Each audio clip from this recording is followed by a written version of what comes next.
Panlalaog kan duwang lalaki sa sarong residensya sa Naga City sa pool sa CCTV. Planong panahabon, day nadagos makalihis na ma-monitor kan paryente kan may sadiri kan harong ang duwa sa CCTV. May report si Jessica Calinog. Anhararom naturog kan mga nakaistar sa residensyang ini sa Barangay Tinago, Naga City. Pasado alas 4 nin maagahon kan Marso 15.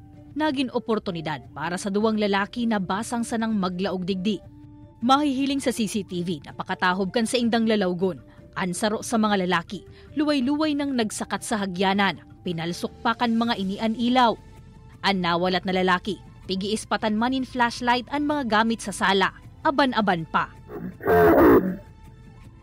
Sabay karipas ang lalaki, inapod ang kaibanan asin naghihidali ng luminuwas. Nagsayo man ang magtaong komento sa nangyari an may sadiri kan harong. Mayo man subuot ni nako asa sa indang mga gamit, taan kaparyente na nasa ibang nasyon. Iyong nakahiling kan insidente asin nagtaram sa CCTV, dangan nalikayan an panhahabod. Nagdagdag naman sindanin lak sa harong. Mayo pa subuot ni nare-receiving report an Barangay Tinago dapit sa insidente, alagad sigun ki Kapitan Estelita Bautista. Mayo sindang mga residente na nagigibukan siring na krimen. Posible na dayo hali sa ibang barangay ang nanlaog na mga lalaki. Maging malikay man ang mga constituentes ta. Taba ko minamaning sa gabos na oras ang tanod. Masabi yan, mahing tanod na nagbabantay, mahing ano. Dahil. Ang sinasabi ko sa inda, maging ano masinda, ang mga parahabo nagbabantay man sa tanod. Kaya baga pag nagrobing ang tanod, siyempre aram ninda sa oras na yan, irorobing man yan kan tanod.